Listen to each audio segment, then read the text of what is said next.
ఈరోజు మనము common sleep disorders అంటే స్లీప్ డిజార్డర్స్లో కొన్ని టైప్స్ ఉన్నాయి. ఆ టైప్స్ ఏంటో చూద్దాం. సో స్లీప్ డిజార్డర్స్లో అందరికీ బాగా తెలిసింది స్లీప్ యాప్నియా. అదొక్కటే ఉందనుకుంటా ఉంది, కాదు, చాలా అదర్ స్లీప్ డిజార్డర్స్ ఉంటాయి. ఒకటి అబ్స్ట్రక్టివ్ స్లీప్ యాప్నియా అంటే విండ్ పైప్ నేరో అవటం వల్ల స్నోరింగ్ రావటం.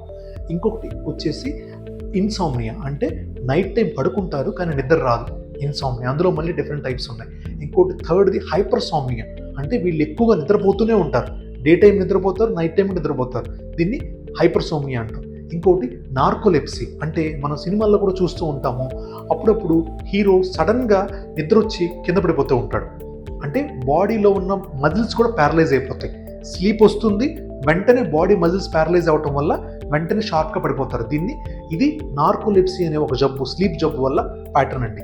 ఇంకోటి పిరియాడిక్ లింబ్ మూమెంట్ డిజార్డర్ అంటే నిద్రలో కాలు బాగా ఊగుతూ ఉంటారు, కాలు బాగా మూవ్ చేస్తూ ఉంటారు, అది కూడా ఒక జబ్బేనండి. దాన్ని పిరియాడిక్ లింబ్ మూమెంట్ డిజార్డర్ అంటాం. ఇంకొకటి స్లీప్ వాకింగ్, నిద్రలో నడుస్తూ ఉంటారు, అది కూడా ఒక టైప్ ఆఫ్ పారాసోమ్నియా అంటామండి. ఇవన్నీ కూడా different types of sleep disorders.